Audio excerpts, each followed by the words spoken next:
দর্শক, এখন রয়েছে দেশের ব্যাংকিং খাত নিয়ে বিশেষ আলোচনা। আর এই আলোচনার জন্য আমাদের সঙ্গে যুক্ত হচ্ছেন ঢাকা ব্যাংক পিএলসির ব্যবস্থাপনা পরিচালক ও প্রধান নির্বাহী এমরানুল হক। এমরানুল হক, আপনাকে স্বাগত একুশে বিজনেসে। জি, ধন্যবাদ। আমরা জানি যে অনেক ধরনের চ্যালেঞ্জ, বৈশ্বিক, স্থানীয় অনেক ধরনের প্রতিবন্ধকতা, তার মধ্যেও আসলে ব্যাংকিং খাতের কি অবস্থা। একটু আগে আমরা জানছিলাম যে আজকে ব্যাংকিং খাতে কিন্তু অনেকদিন পরে শেয়ার বাজারে একটা পজিটিভ ট্রেন্ড দেখা যাচ্ছে, মাত্র 2টির দর হারিয়েছে এবং বেশিরভাগেরই দর বৃদ্ধি পেয়েছে। কিভাবে দেখছেন সার্বিকভাবে? না, ভালো, এটা তো আমাদের জন্য ভালো সংবাদ। কারণ আপনার শেয়ার বাজারে ব্যাংকিং খাতের অ্যাক্টিভিটি যদি ভালো থাকে, আপনার রেটটা যদি ভালো থাকে, তাহলে আস্থার জায়গা একটা তৈরি গ্রাহক। কারণ ফিনান্সিয়াল সেক্টরের আপনার পারফরমেন্সের উপরে কিন্তু অনেকটা শেয়ার বাজারের স্ট্যাবিলিটি কিংবা সামনের দিনগুলোতে ভালো পথ চলার একটা রাস্তা কিন্তু তৈরি করে দেয়, সুযোগ সৃষ্টি হয়। আমি মনে করি যে ব্যাংকিং খাত যদি ভালো করে তাহলে ডেফিনেটলি শেয়ার বাজারও ভালো করবে। কারণ এই দুটি খাত একের সাথে অপরকে কমপ্লিমেন্ট করে এবং সাপ্লিমেন্ট করে, সাপোর্ট করে। সুতরাং ব্যাংকিং খাতকে ভালো জায়গায় থাকতেই হবে এবং ভালো করছে বলেই শেয়ারগুলা হয়তো আবার নিজের স্ব অবস্থানে ফেরত আসছে। আবার অনেক সময় এরকম দেখা যায় যে কোনো একটা ঘটনা ঘটবে, তার আগেই কিন্তু প্রতিফলনটা পুঁজিবাজারে পড়ে যায়। তো ব্যাংকিং খাতে অনেক চ্যালেঞ্জ এই মুহূর্তে আমরা জানি, কিন্তু ভবিষ্যতে ভালো কিছুর একটা প্রত্যাশা করছে এবং সেটার প্রতিফলন পুঁজিবাজারে পড়ছে, সেটাও আমরা ওইভাবে বিবেচনাও করতে পারি। তো সার্বিকভাবে কীভাবে দেখছেন আসলে এই মুহূর্তে ব্যাংকিং খাতকে? ডেফিনেটলি আপনি যেমনটা বলছিলেন যে একটার পর একটা চ্যালেঞ্জ।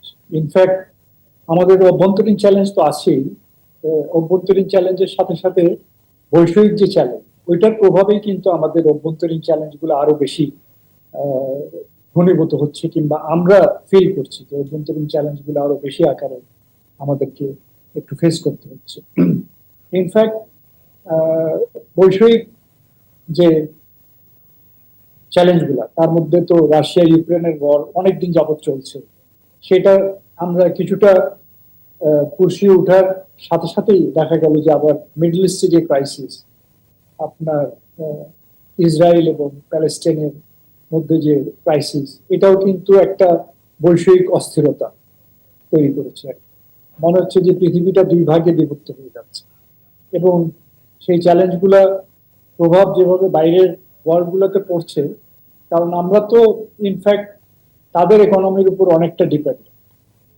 হ্যাঁ, আমরা যেহেতু এক্সপোর্ট ওরিয়েন্টেড একটা কান্ট্রি, আমাদের গার্মেন্টস এক্সপোর্ট অনেক স্ট্রং। হ্যাঁ, তো ওইখানে যদি চাহিদা কমে যায়, ওখানে যদি ডিমান্ড কমে, তাহলে কিন্তু আমাদের যেটা সবচেয়ে বড় রপ্তানির খাত, গার্মেন্টস এক্সপোর্ট, এটার উপর কিন্তু প্রভাব চলে আসে। এবং এটার সাথে সাথে যদি মিডল ইস্টের অস্থিরতা থাকে, তাহলে আমাদের যে শ্রম বাজার, আমাদের যে শ্রমিক ভাইয়েরা, যে আপনার যাদেরকে আমরা রেমিটেন্স যোদ্ধা বলি আর কি, তাদের যাওয়াটা যদি কমে যায় মিডল ইস্টে, তাহলে কিন্তু আমাদের এই রেমিটেন্সও আপনার একটা কষ্টের জায়গার মধ্যে পড়ে যায়। বাট ভালো দিক হচ্ছে যে আমাদের এক্সপোর্টটা সেই আকারে পড়ে যায় নাই। এক্সপোর্টটা আমরা বাড়াতে না পারলেও ধারাবাহিকভাবে আমরা যে এক্সপোর্টের পরিমাণ আমাদের গত কয়েক বছর ছিল তার থেকে কিছুটা বেড়েছে। এবং রেমিটেন্সটা কমে গেলেও মাঝখানে আমার মনে হয় সরকার এবং বাংলাদেশ ব্যাংক যে পদক্ষেপ নিয়েছে, আপনার প্রণোদনা দেওয়ার এবং আমাদের রেমিটেন্সটাকে অফিসিয়াল চ্যানেলে আনার জন্য যে উদ্যোগগুলো নিয়েছেন, সেগুলো ভালো মতনই কাজ হয়েছে। এবং তাতে তারই প্রতিফলনে দেখা যাচ্ছে যে গত কয়েক মাস যাবত $2 বিলিয়ন বেশি রেমিটেন্স প্রতি মাসে আসছে আর কি। আমাদের প্রত্যাশার জায়গায় এইভাবেই ছিল যে আমাদের যাতে 2 বিলিয়নের নিচে রেমিটেন্সের অঙ্কটা না পড়ে যায়। তো সেই জায়গাটাতে আমরা আবার ফেরত পেয়েছি, যেই জায়গায় রেমিটেন্সটা 1.5 বিলিয়ন কিংবা 1.6 বিলিয়নের ঘরে চলে আসছিল, তো সেটা কিন্তু এখন দেখা যাচ্ছে যে 2 বিলিয়নের উপরে ধারাবাহিকভাবে রেমিটেন্স আসছে আর কি। এটা একটা ভালো দিক এবং এটাতেই বোঝা যাচ্ছে যে অফিসিয়াল চ্যানেলে রেমিটেন্স গুলো আসছে আর কি।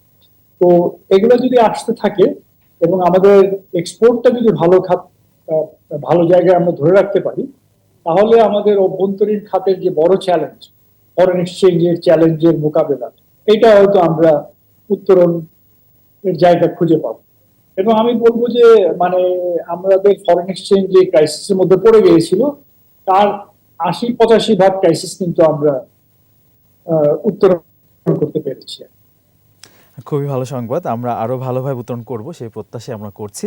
আমরা জানি যে ব্যাংকে ঋণের সুদের হার, আমানতের সুদের হার বেড়েছে। তো এটার প্রভাব কেমন পড়ছে আপনাদের মুনাফার ক্ষেত্রে? সেই সাথে সুদের হার বাজার ভিত্তিক করার কথা বলছেন আপনারা। সেটা হলে বা কতটুকু প্রভাব পড়বে? ইনফ্যাক্ট আমি বলবো যে আমাদের মার্কেটে অনেক ভলাটাইলিটি দেখা দিচ্ছে। সুদের হার আমরা একসময় বেড়ে দেওয়া ছিল ৯-৬। তো বাংলাদেশ ব্যাংক একটা উদ্যোগ নিল যে না, এই সুদের হার আস্তে আস্তে করে মার্কেট ভিত্তিক করে দেওয়া হবে, মার্কেট ড্রিভেন যেটা হবে, মার্কেটের উপর ডিপেন্ড করেই সুদের হারটা ফ্রিলি পেড হবে।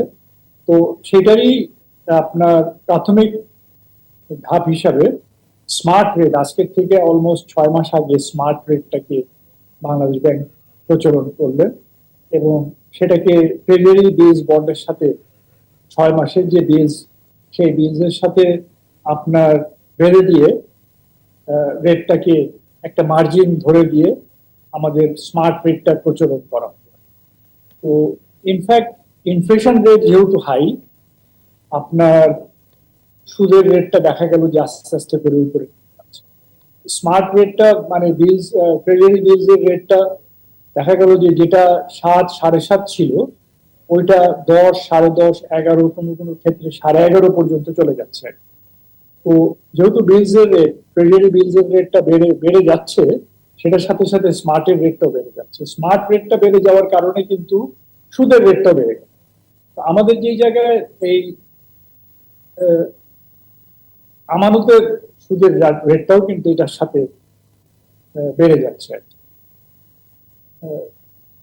আমাদের বিনিয়োগের রেট একসময় ৯, ৯.৫ ছিল, এখন কিন্তু দেখা যাচ্ছে এই রেটটা ১৩, ১৩.৫ ধরে চলে গেছে। স্মার্ট রেটটা 13.55 লাস্ট যেটা ক্যালকুলেশনের বেসিসে ছিল। তো এটা ডেফিনেটলি আমি বলবো যে ব্যবসার ক্ষেত্রে ভালো সংবাদ না। ব্যবসায়ীরা একটা চাপে পড়ে যাচ্ছে, কস্ট অফ ডুইং বিজনেস বেড়ে যাচ্ছে। কস্ট অফ ডুইং বিজনেস বেড়ে গেলে কিন্তু তাদের মার্জিন কমে যায়, এবং তাদের যে ঋণ পরিশোধের যে সক্ষমতার জায়গা, এটা কিন্তু সংকুচিত হয়ে যায়। এটা ব্যাংকগুলোর জন্য খুব একটা ভালো সংবাদ না। আমরা চাই যে আপনার বিনিয়োগের রেটটা একটা সহনীয় পর্যায়ে থাকুক, তাতে ব্যবসায়ীরা যে ব্যবসা করে যে লাভ করবে, সেটা দিয়ে তারা ইনফ্যাক্ট তাদের ঋণগুলোকে শোধ করতে পারে। তো কস্ট অফ ডুইং বিজনেস আমরা চাই যে একটু সহনীয় পর্যায়ে থাকুক। তো এটার সাথে সাথে দেখা যাচ্ছে যে বিনিয়োগের রেটটা বেড়ে যাওয়ার সাথে সাথে আমাদের ডিপোজিট রেটটা আমাদেরকে বাড়াতে হচ্ছে।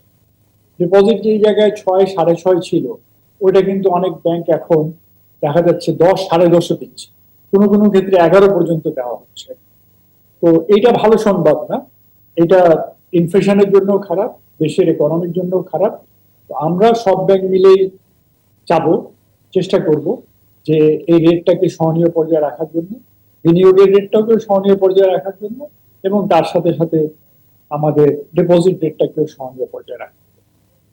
এইটা ব্যবসা বান্ধবের জন্য ভালো। অবশ্যই কস্ট অফ ডুইং বিজনেস কমলে ব্যবসায়ীদের জন্যই ভালো হবে। সেই সাথে ইজ অফ ডুইং বিজনেসের কথা বলি, ওয়ান স্টপ সার্ভিসের কথা বলি, এগুলো যদি আসলে ব্যবসায়ীদের পক্ষে থাকে, তাহলে আসলে ব্যবসা বান্ধব হলে তাদের জন্য ভালো হবে। সেটার প্রভাব আসলে ব্যাংকিং খাতেও পড়বে।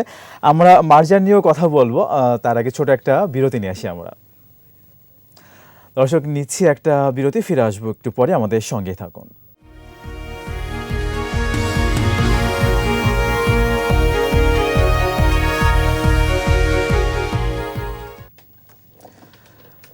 আবার আমাদের কৃষি বিজনেস সঙ্গে আছি রহমান রনম। দর্শক, বিরতির আগে দেশের ব্যাংকিং খাতে আমরা কথা বলছিলাম ঢাকা ব্যাংক পিএলসির ব্যবস্থাপনা পরিচালক ও প্রধান নির্বাহী ইমরানুল হকের সঙ্গে। আবার ফিরছি আলোচনায়। জনাব ইমরানুল হক অনেকগুলো চ্যালেঞ্জ নিয়ে কথা বলছিলেন। আমি একটু জানতে চাইবো যে এনপিএল আমরা জানবো, তার আগে মার্জারের ইস্যু কয়েকটা আমরা দেখলাম সামনে, কয়েকটা ব্যাংকের সাথে মার্জার হয়েছে। তো কিভাবে দেখছেন বিষয়টাকে, ভবিষ্যৎটাকে কিভাবে দেখেন? না, মার্জারের ইস্যুটা তো সরকার এবং বাংলাদেশ ব্যাংক বেশ এটা নিয়ে কথাবার্তা হচ্ছে। আপনার ইনফ্যাক্ট আমাদের যে নাম্বার অফ ব্যাংক এবং আমাদের দেশের যে সাইজ, এটাতে অ্যাকচুয়ালি আমি মনে করি যে নাম্বার অফ ব্যাংক অনেক বেশি, অনেক বেশি। অনেক বেশি। এটা ইনফ্যাক্ট কম্পিটিশন ভালো, হুম, বাট আনহেলদি কম্পিটিশন কিন্তু একদম। আনহেলদি কম্পিটিশন হলে কিন্তু সেই জায়গায় দেখা যাবে যে একটা আনহেলদি আপনার বিজনেস এনভায়রনমেন্ট তৈরি। তো নাম্বার অফ ব্যাংকটা কমানোর জন্যই হয়তো মার্জার এবং অ্যাকুইজিশন কিংবা অ্যামালগামেশন যেটাই বলা হয়, সেই কথাবার্তাগুলো আসছে আর কি। আমাদের দেশে যেটা শোনা যাচ্ছে যে মার্জার নাম্বার অফ ব্যাংক কমাতে হবে আচ্ছা, এবং দুর্বল ব্যাংকগুলোর সংখ্যাই কমানো হবে। আচ্ছা। কারণ কিছু ব্যাংকগুলোর অবস্থা অ্যাকচুয়ালি কিন্তু সত্যি কথা বলতে হুম, হুম, আপনার বেশ দুর্বল হয়ে গেছে। হুম, হুম। দুর্বল হয়ে গেছে বেশ কিছু কারণে। কর্পোরেট গভর্নেন্সের অভাব, আপনার মন্দ ঋণ একটা জায়গা, তার সাথে সাথে ক্যাপিটাল শর্টফল হয়ে গেছে এবং ব্যবসাও হচ্ছে। তো ব্যাংকগুলো যদি ভালো না করে, এইভাবে যদি ব্যাংকগুলোকে এই লিকুইডিটি সাপোর্ট বলেন, ক্যাপিটাল সাপোর্ট বলেন, এগুলো দিয়ে যদি সরকার কিংবা বাংলাদেশ ব্যাংক টিকিয়ে রাখে, এটা কিন্তু হয়তো সাময়িকভাবে ভালো, বাট দীর্ঘ সময়ের জন্য কিন্তু ভালো। তো সুতরাং এইগুলা থেকে উত্তরণের জন্যই হয়তো সরকার চিন্তা করলেন যে মার্জার গুলা হোক এবং দুর্বল ব্যাংক গুলাকে সবল ব্যাংক এর সাথে আপনার মার্জ করিয়ে দেয়। তো মার্জারকে আমরা স্বাগত জানাই, বাট করতে যে আবার সবল ব্যাংক যাতে দুর্বল কোনো না হয়ে ধরনের যায়। না হয়, হুম, সেই জায়গায় কিন্তু আমাদের নজর রাখতে হবে। আপনার সরকারকে নজর রাখতে হবে, বাংলাদেশ ব্যাংকে এবং পলিসি মেকার। এই জায়গায় যে ব্যাংকগুলা দুর্বল ব্যাংকগুলাকে চেক ওভার করে, সেখানে কিন্তু তাদেরকে পলিসি সাপোর্ট বিভিন্ন ভাবে, কারণ তাদেরকে তো ভালো জায়গায় রাখছে। তারা তারা একটা ভালো কাজ করতেছে যে দুর্বল ব্যাংকগুলাকে নিচ্ছে। তো আমি মনে করি যে হ্যাঁ, এটা হওয়া উচিত, নাম্বার অফ ব্যাংক কমানো উচিত এবং হেলদি কম্পিটিশন বাজারে আসা উচিত। হুম, হুম, তো হুম। এটার সাথে সাথে আমি বলবো যে কোনো ব্যাংকে যদি টিকিয়ে রাখার মতন অবস্থা না থাকে, আচ্ছা। তাহলে আমরা কিন্তু লিকুইডেশনের কথাও চিন্তা করতে হুম, হুম, লিকুইডেশনে যেতে পারে। কারণ ব্যাংকগুলোর অবস্থান যদি সত্যিকার অর্থে একদমই খারাপ হয়ে হুম, যায়, হুম, ব্যাংকগুলোকে যদি টিকিয়ে রাখার মতন অবস্থা না থাকে এবং সেই ক্ষেত্রে সবল ব্যাংক দুর্বল ব্যাংককে যদি টেক ওভার করতে যেয়ে দেখা যায় তাদের অবস্থাও খারাপ হয়ে যায়, হুম, তো হুম, সেই হুম। ক্ষেত্রে কিন্তু মার্জারটাকে আমি বলবো যে should not be the right একদম। কস্ট। এই ক্ষেত্রে কিছু কিছু ক্ষেত্রে যদি লিকুইডেশনে যেতে হয়, লিকুইডেশনে যেতে হবে। কিছু ক্ষেত্রে আবার আহ, দুর্বল ব্যাংকগুলোকে মার্জ না করে তাদেরকে রিস্ট্রাকচার করা হবে। আচ্ছা। যেমন আজকে একটা সংবাদ আসলো যে আপনার ন্যাশনাল ব্যাংকে ন্যাশনাল ব্যাংকের, ইয়েস। নতুন ভাবে ভোট করা হুম, হয়েছে হুম, হুম, এবং তারা বলছে যে তারা মার্চ করবে না, হুম, হুম। তারা বরঞ্চ নিজেরাই ঘুরিয়ে দাঁড়ানোর চেষ্টা করবে। আচ্ছা। তারা কিছু ক্যাপিটাল ইনজেক্ট করবে, হুম, তারা হুম, কিছু পলিসি দিবে এই খারাপ অবস্থান থেকে বেরিয়ে আসার জন্য, এবং তারা হয়তো কিছু সময় চাবে। আমার মনে হয় এটাও একটা ভালো প্রসেস। হুম, হুম, হ্যাঁ, তারা যদি নিজেদের সুযোগ করে নিয়ে নতুন ক্যাপিটাল ইনজেক্ট করে, হ্যাঁ, কিছু পলিসি চেঞ্জেস করে আপনার বোর্ডটাকে যদি আরো শক্তিশালী করা হয়, কিছু ভালো বোর্ডে নতুন মুভ ইন্ডিউস করে, আমার মনে হয় যে এটাও তো একটা ভালো দিক। হুম, তো হুম, হুম, ভালোর জন্য মার্জার, খারাপের জন্য নয়, হুম, আমরা হুম। সেটা চাই। অবশ্যই। তাহলে ব্যাংকিং সেক্টরের জন্য আসলে অনেক ভালো কিছু হবে। যেটা বলছিলেন যে অনেকগুলো ব্যাংক আনহেলদি কম্পিটিশন আমরা দেখতে পাচ্ছি। তার মধ্যে আবার এনপিএল এর একটা বোঝা। কি অবস্থা আসলে এনপিএল এর? উত্তরণ আসলে কিভাবে সম্ভব? এনপিএল ইনফ্যাক্ট আমাদের তো এটা একটা লেগেসি ব্যাপার। হ্যাঁ, আহ, কিছু বোঝা আমাদেরকে অনেক দিন থেকে টেনে আসতে হচ্ছে এবং এইগুলা আস্তে আস্তে করে বেড়েই যাচ্ছে। নতুন এনপিএল ও হচ্ছে, পুরান এনপিএল এর বোঝাটা কিন্তু কমছে না। ইনফ্যাক্ট এগুলা অনেকগুলা কারণের মধ্যে আমি আইনি জটিলতার কথাও বলবো। কারণ আমরা ব্যাংকগুলা আমরা কিন্তু বেশ টাফ লাইনে যাচ্ছি। আপনার এই ব্যাড লোন রিকভারি, আমরা আইনি প্রক্রিয়াটাকে জোরদার করার চেষ্টা করছি। কিছু কিছু খারাপ উইলফুল ডিফল্টারের এগেনস্টে আমরা তাদেরকে সোশ্যাল হ্যারাসমেন্ট করার চেষ্টা করছি, আমরা তাদের এগেনস্টে ট্রাভেল রেস্ট্রিকশন আনার চেষ্টা করতেছি। হ্যাঁ, কিন্তু দেখা যায় যে আইনি জটিলতার জন্য আইনের ফাঁকফোকর দিয়ে কিন্তু এই উইলফুল ডিফল্টাররা বেঁচে যাচ্ছে। আমরা কোনো অবস্থাতেই উইলফুল ডিফল্টারকে ছাড় দিতে চাই না। এই জায়গায় আমরা আইনি প্রক্রিয়া আরো সহায়তা চাই। আইন যাতে আমাদের সাথে থাকে, ব্যাংকগুলোর সাথে থাকে, আমরা সেই জায়গায় সহযোগিতা চাই। আমরা উইলফুল ডিফল্টারদেরকে ভালো মতন শাস্তি দিতে চাই। হ্যাঁ, আচ্ছা। কারণ কিছু যদি মানে দৃষ্টান্তমূলক শাস্তি উইলফুল ডিফল্টারকে দেওয়া যায়, তাহলে দেখা যাবে যে অনেকেই এগিয়ে আসবে। হুম হুম যাদের সক্ষমতা আছে হুম হুম আপনার ঋণটাকে শোধ করে দেওয়া, তারা কিন্তু এগিয়ে আসবে।